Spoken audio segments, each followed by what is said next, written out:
ഇന്ന് തന്നെ ഡൗൺലോഡ് ചെയ്യൂ. കാണൂ നിങ്ങളുടെ ഫേവറേറ്റ് ഷോസ്. എപ്പോഴും കൂടി ഒരാൾ വേണം. എനിക്കറിയാം ഡോക്ടർ, ഞാനുണ്ടാവും. ബാക്കിയെല്ലാം മാറ്റി വെച്ചിട്ട് ഞാൻ നാളെ കൂടെ വന്നോളാം. Okay doctor.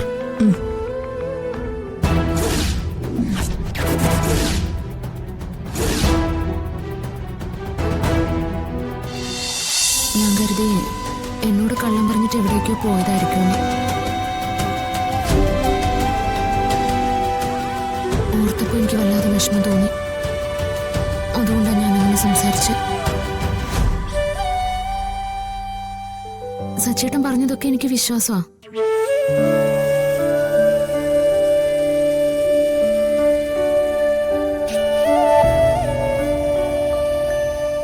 എനിക്കറിയില്ല സച്ചേട്ടാ, മുൻപില്ലാത്തതുപോലെയുള്ള ചിന്തകളൊക്കെ ഇപ്പൊ എന്റെ മനസ്സിൽ കടന്നു വരിക.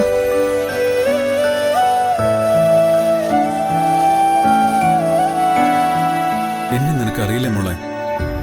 നീ ഇങ്ങനെ ചോദിക്കുന്ന കേൾക്കുമ്പോ തന്നെ എനിക്ക് എന്ത് വിഷമമുണ്ടെന്നറിയോ? തന്നെ കുറിച്ച് ചിന്തിക്കാത്ത, തനിക്ക് വേണ്ടി ജീവിക്കാത്ത ഒരു നിമിഷമെങ്കിലും എന്റെ ലൈഫിലുണ്ടെന്ന് തനിക്ക് തോന്നുന്നുണ്ടോ?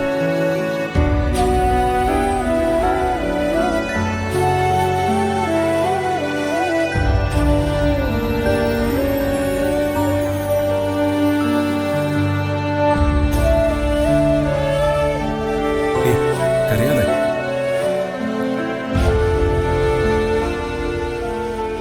എന്താ സച്ചേട്ട എനിക്ക് ഇങ്ങനെയൊക്കെ തോന്നാൻ? ഏത് നിമിഷവും സച്ചേട്ടനെ കുറിച്ചുള്ള ആദ്യ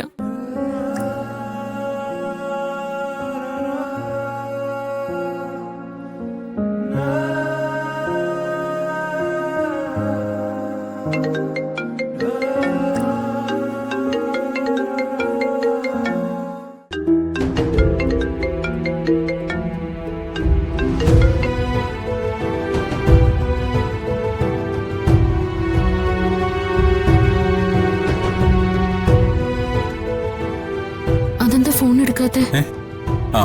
അത് പിന്നെടുക്കാം. ഓഫീസിൽ നിന്നാ. എന്തെങ്കിലും അത്യാവശ്യത്തിന് വിളിച്ചതായിരിക്കില്ലേ? ഇപ്പോ ഇതാ എന്റെ അത്യാവശ്യം.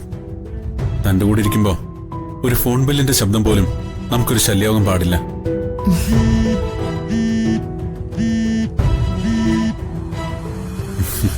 സങ്കടപ്പെടരുത്.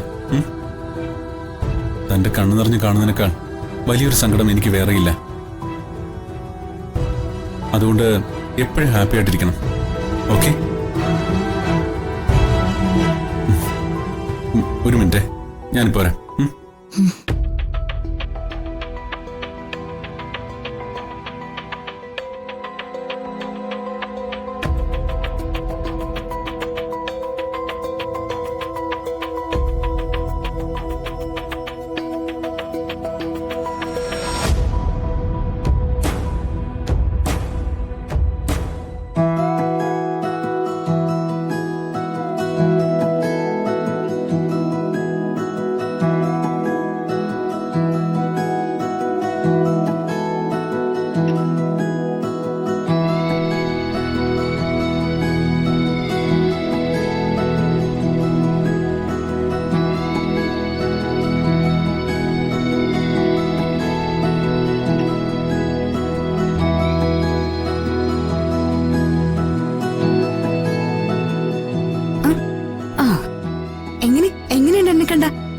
അവന് കാമുകിയായിട്ട് തോന്നുവോ?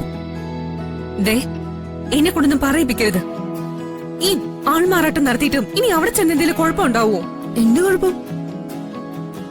ഞാൻ അവനോട് എനിക്കിഷ്ടമുള്ളതുപോലെ സംസാരിക്കും.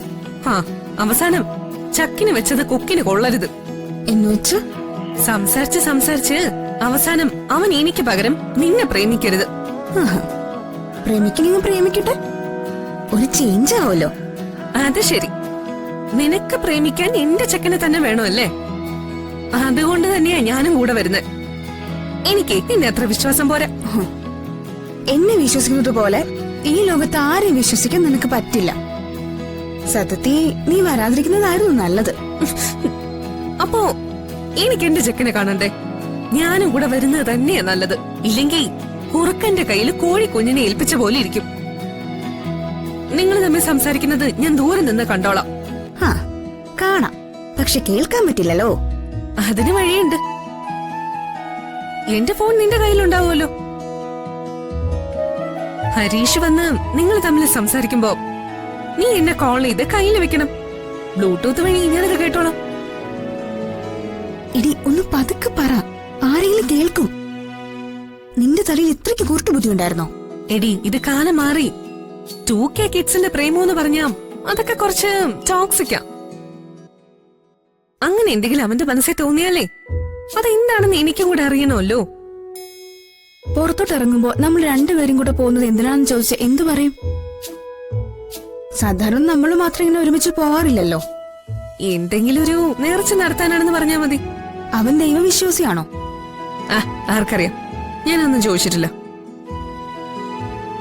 സത്യത്തിൽ ഇത് ഭഗവാൻ കൊടുക്കുന്ന ഒരു തേപ്പ് പരിപാടിയാ. പ്രേമിക്കുന്നവരെല്ലാം അവസാനം എപ്പോഴും ചെന്നെത്തുന്നത് ഏതെങ്കിലും പള്ളിയുടെയോ അമ്പലത്തിന്റെയോ മുറ്റത്തായിരിക്കും. കർത്താവിനുള്ള ദിവ്യബലി നടക്കുമ്പോഴും അമ്പലത്തിൽ അഭിഷേകം നടക്കുമ്പോഴും പ്രേമിസ്റ്റുകളുടെ ബഹളമായിരിക്കും.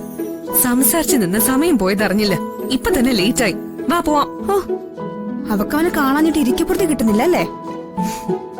അത് പിന്നെ അങ്ങനെയല്ലേ. പ്രേമിക്കുന്ന ആണൊരുത്തനെ കാണാൻ പോകുന്നതിന്റെ സന്തോഷം, അതിന്റെ ഒരു ത്രില്ല്, അത് നിനക്ക് പറഞ്ഞാ മനസ്സിലാവത്തില്ല മോളെ. ശരി, ഇനിയും ഞാൻ നിന്റെ ക്ഷമ പരീക്ഷിക്കുന്നില്ല. വാ പോവാം. വാ. ഡോക്ടർ പറയുന്നത് എനിക്ക് മനസ്സിലാവുന്നുണ്ട്. രാവിലെ 9 മണിക്കാ സ്കാനിങ്. കൂടെ ആരെങ്കിലും ഇല്ലാതെ സ്കാനിങ് നടത്താൻ പറ്റില്ല. അതുകൊണ്ട് നിങ്ങൾ തന്നെ ലക്ഷ്മിയെ കൊണ്ടുവരണം. കൊണ്ടുവരാം ഡോക്ടർ.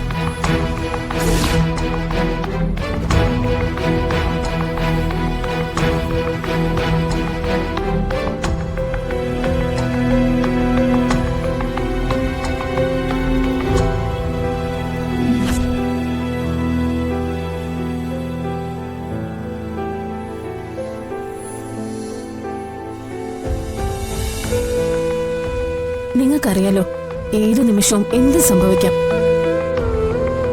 എപ്പോഴും കൂടെ ഒരാൾ വേണം. എനിക്കറിയാം ഡോക്ടർ, ഞാനുണ്ടാവും. ബാക്കി എല്ലാം മാറ്റി വെച്ചിട്ട് ഞാൻ നാളെ കൂടെ വന്നോളാം. Okay doctor.